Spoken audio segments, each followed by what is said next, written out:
आप सभी को नमस्कार, शुभ संध्या। सार्थक government job point YouTube channel आप सभी लोगों का हार्दिक स्वागत करता है। बीएड के फेवर में अब धड़ाधड़ फैसले होने शुरू हो गए हैं और सबसे बड़ी चीज़ ये है कि आप सभी लोगों के लिए जो कार्य हो रहा है ना, ये आप लोगों को एक संवैधानिक तरीके से ले आने का एक पूरा रोड मैप तैयार कर लिया गया है और बहुत जल्दी ही आप सभी लोग पीआरटी में सम्मिलित होंगे।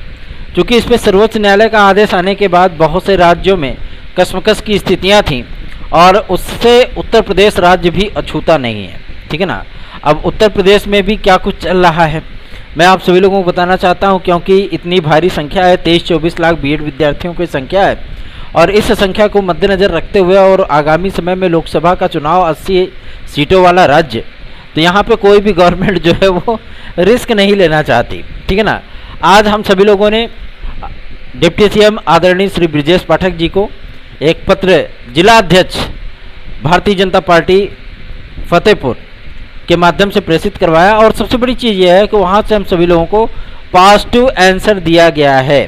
ठीक है ना, कि बीएड को लेकर के सरकारी स्तर पे कार्य हो चुका है और बीएड विद्यार्थियों को पीआरटी में सम्मिलित करने के लिए हम सभी लोगों ने पूरा रोड मैप तैयार कर लिया है। अर्थात ये शाश्वत सत्य हो चुका है कि आप लोगों को पीआरटी से बीएड वालों को बाहर नहीं किया जाएगा उत्तर प्रदेश से। रही बात आपके बिहार की, अब देख लीजिए बिहार की गवर्नमेंट पहुंच गई है आपकी कहाँ, सर्वोच्च न्यायालय। अब वहाँ पे जाहिर सी बात है इन तमाम मुद्दों को लेकर के अब इसी बीच में एमएचआरडी भी अपना विस्तृत बेंच में याचिका करने चल रही है। आप सभी लोगों से मैं कहना चाहूँगा कि आप लोग निश्चिंत और बेफिक्र होकर के इस चैनल को सहयोग करना शुरू करिए, चैनल को सब्सक्राइब करके वीडियो को लाइक किया करिए, क्योंकि यही एकमात्र ऐसा चैनल है जिसके माध्यम से आप सभी लोगों के लिए न केवल प्रयास किए जाते हैं अपितु आप लोगों के लिए हमेशा ही सत्य और महत्वपूर्ण सूचनाएं भी लाई जाती हैं। आप सभी लोगों को क्या लगता है जिस तरीके से कार्य हो रहा है ना, उसमें अब चूंकि 2024 को लेकर के ओपिनियन पोल भी आने लगे हैं, है ना, और विपक्षी एकताओं को देखते हुए अब जिसने आपको बाहर कराया, जिस कांग्रेस गवर्नमेंट ने आपको बाहर कराया, मतलब राजस्थान में कांग्रेस गवर्नमेंट ही तो है, अब उसी के प्रवक्ता जो है नेशनल मीडिया पर जाकर के बोल रहे हैं कि सरकार को जो है मतलब बीएड का सुध लेना चाहिए, बीएड के पक्ष में अध्यादेश लाना चाहिए। अध्यादेश नहीं ला रहे हो, कमेटी का गठन करो, आप उसका मसौदा तैयार करो, ब्लूप्रिंट तैयार करो और इनको राहत मिलनी चाहिए। प्राथमिक शिक्षक भर्तियों की मांग भी कर रहे हैं। मतलब यही तो है कि भैया मियाँ की जूती और मियाँ की सर, है ना, वही वाली स्थिति है। लेकिन सबसे बड़ी चीज़ ये है कि इसमें बीएड विद्यार्थियों का क्या लाभ, मैं आप लोगों को बताना चाहता हूँ कि अगर ये मुद्दा नेशनल मीडिया तक जा रहा है, ठीक है ना, और इस पर जो डिबेट हो रही है, जाहिर सी बात है कि उस डिबेट में सार्थक परिणाम निकल करके सामने आ रहे हैं। परिणाम ये निकल करके सामने आ रहा है कि जो बीजेपी के राष्ट्रीय प्रवक्ता हैं, ठीक है ना, वो बीएड को रिलीफ देने की बात कर रहे हैं। ठीक, और डायरेक्ट ये चीज़ें बोल रहे हैं कि हम बीएड और डीएलएड बीटीसी सभी छात्रों के हित के लिए बीच का रास्ता तलाश रहे हैं, ताकि ना तो उनको कभी कोई समस्या हो ना उनको कभी कोई समस्या हो। ठीक है, और इन तमाम मुद्दों को लेकर के जो बातचीत चल रही है शिक्षा मंत्रालय से, मैं आप सभी लोगों को बता दूं शिक्षा मंत्रालय भी इस समय एक्टिव मोड में है। ठीक है ना, और आप देख लीजिएगा ज़्यादा से ज़्यादा एक हफ्ते के भीतर केंद्र सरकार आपको सुप्रीम कोर्ट में नजर आएगी। ठीक है ना, इसके बीच में ही आप सभी लोगों ये प्रॉपर जो सारी चीज़ें होनी है, कमेटी बनना है, उसका रिपोर्ट आना है, संतुति होनी है, आरटी एक्ट संशोधन होना है, कैबिनेट की मंजूरी मिलनी है, उसके बाद आपको ये सारी चीज़ें देखने के लिए मिलने वाली हैं। तो ऐसा नहीं है कि हर कोई चुपचाप बैठ गया, नहीं, बिल्कुल नहीं। अब अभी तक तो निगेटिव चीज़ें चल रही थी, अब चूंकि कुछ लोग अब साथ में खड़े हो रहे हैं, कुछ संवैधानिक बॉडीज़ खड़ी हो रही हैं, सरकारें खड़ी हो रही हैं, तो अब थोड़ा सा चुल मच रही है लोगों में। ठीक है ना, चुल मच रही है कि मतलब वो विरोध पे उतर आए हैं कि विरोध करेंगे। ठीक है, विरोध करना चाहिए, ठीक है ना, लेकिन अभी तक जब हम सभी लोगों के साथ में सब कुछ बुरा हो रहा था तो जाहिर सी बात है मज़े ले रहे थे, है ना। अब सबसे बड़ी समस्या है कि अगर कुछ गवर्नमेंट अब पॉजिटिव इंटेंट के साथ आगे बढ़ रही है तो जाहिर सी बात है उन सारी चीज़ों का आप लोगों को एडवांटेज देखने के लिए मिलने वाला है। तो निश्चिंत और बेफिक्र होकर के आप सभी लोग इस चैनल को सब्सक्राइब करके वीडियो को लाइक कर दिया करें।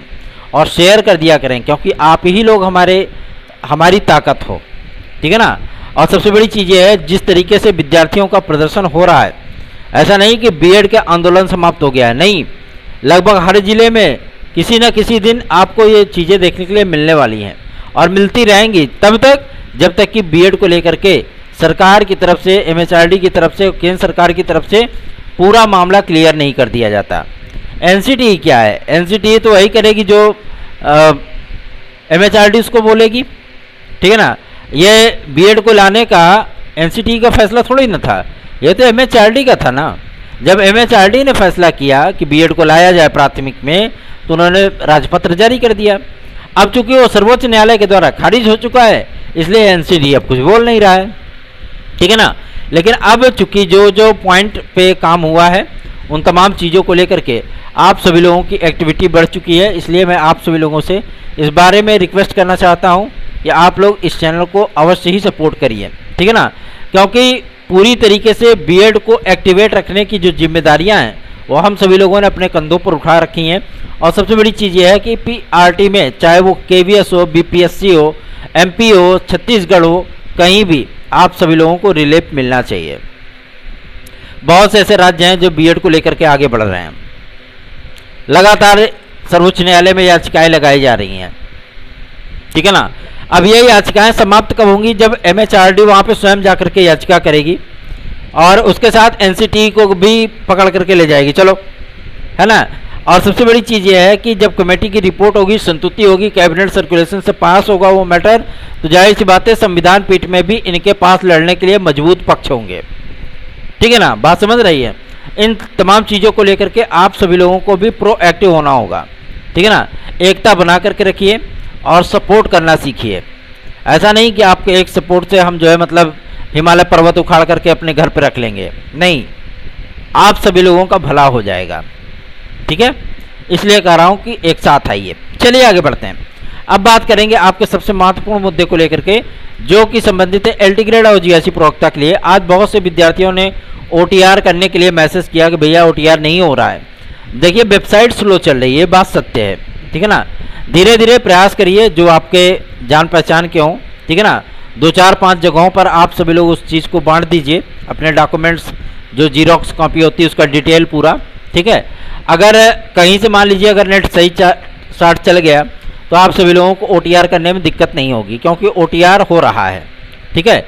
और ऐसा नहीं कि आप एक ही सिस्टम को लेकर के बैठे रहें और एक ही चीज़ को लेकर के बैठे रहें कि नहीं हम कराएंगे तो हम ही कराएंगे, तो फिर आपको दिक्कतों का सामना करना पड़ सकता है। इसलिए आप लोग 4-5 जगहों पर प्रयास करिए, जो आपके जान पहचान के लोग हों उनको आप जो है ये चीज़ें कर दीजिए, बांट दीजिए, कहीं ना कहीं तो हो ही जाएगा, है ना।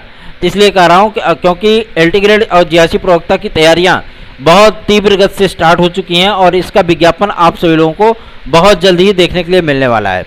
लगातार अध्याचन आ रहे हैं, पुराने पदों को जोड़ा गया है। अब एलटी ग्रेड और जीआईसी प्रवक्ता की किसी भी प्रकार की कोई प्रतीक्षा सूची जारी नहीं होने वाली है, जो एलटी और जीआईसी की है बिल्कुल भी नहीं जारी होगी, ठीक है ना।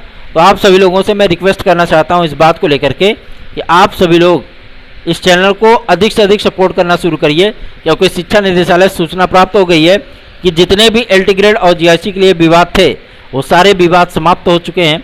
और सबसे बड़ी चीज़ ये है कि आयु वर्ग को लेकर के अभी शासन स्तर पर कोई भी निर्णय नहीं हो पाया है, लेकिन बहुत जल्दी आयु वर्ग को लेकर के और सब्जेक्ट कॉम्बिनेशन को लेकर के इस पर भी सहमति बन जाएगी, क्योंकि विषय विशेषज्ञों की राय मांगी गई है शासन के माध्यम से कि क्या चीज़ें हो सकती हैं, क्या पॉसिबिलिटीज़ इसमें बनाई जाएं, ताकि उन विद्यार्थियों को भी रिलैक्स मिल सके जो विद्यार्थी टेक्निकल फील्ड से बीएड करके आए हुए हैं, ठीक है ना, ताकि वो भी किसी न किसी जो है उसमें आवेदन कर सकें। इसलिए मैं आप सभी लोगों से कहना चाह रहा हूँ कि आप लोग इस चैनल को सहयोग करना शुरू करिए, क्योंकि आप लोग निष्क्रिय बने रहेंगे तो जाहिर सी बात है उससे हमारा उत्साह टूटेगा।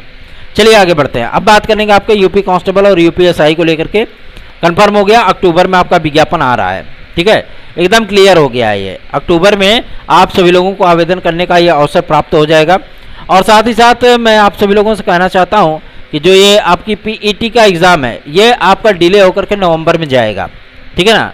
और इसके लिए तैयारियां भी शुरू हो चुकी हैं और वीडियो री एग्ज़ाम के लिए भी एक सूचना प्राप्त हो रही है कि वीडियो री एग्ज़ाम का जो आपको रिजल्ट है वो अक्टूबर में ही देखने के लिए मिल जाएगा, ठीक है ना। फाइनल रिजल्ट आपको अक्टूबर में मिल जाएगा, क्योंकि इसमें यूपी अपनी पुरानी पेंडिंग भर्ती प्रक्रियाओं को पूरा करने का जद्दोजहद में लगा हुआ है।